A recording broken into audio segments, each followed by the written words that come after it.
I don't think life is that hard. I think we make it hard. We spend too much time. One of the things I'm trying to get rid of is the word should. Whenever the word should creeps up in your mind, that's guilt or social programming. And so just doing something because you should do it basically means that you don't actually want to do it. It's just making you miserable.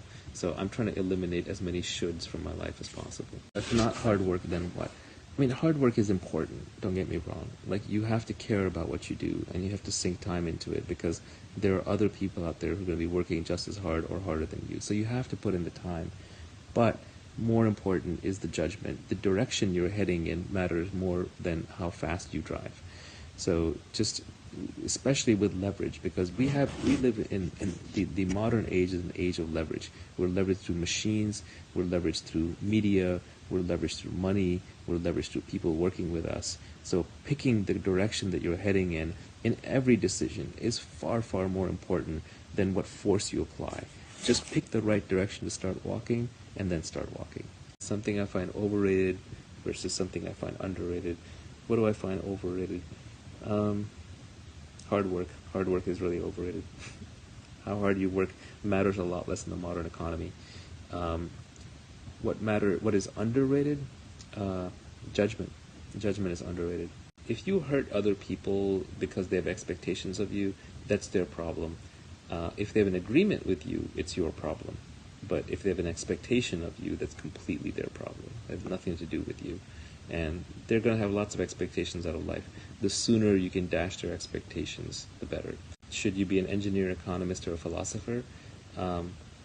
Economists are largely charlatans. I agree with Nassim Taleb on that. Largely, not completely. Engineering is pure and good, and you learn how to use technology, so that's fantastic. I would do that. And philosopher, everybody becomes a philosopher when they're older. What is freedom to me? It used to be freedom to do whatever I want, but that's not realistic.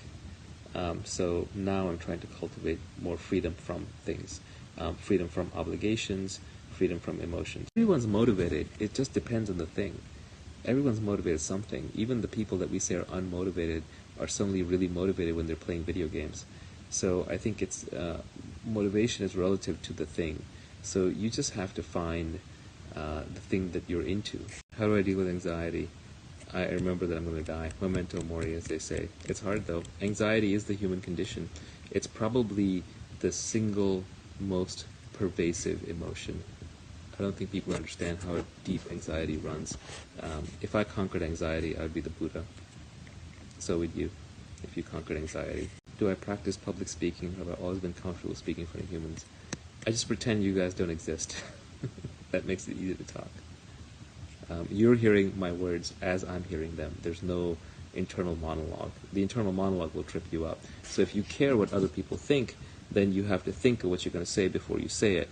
If you have to think of what you're going to say before you say it, you're going to trip up on it all the time. So you just have to speak without thinking. Is love important in your life? Yes, but not as important as it is in most people's lives. I mean, I don't use that word much. I think it's an overloaded word. It's like love and friend. These are words for which we should have like 50 different words, but we only have one or two. Or happiness is another one of those.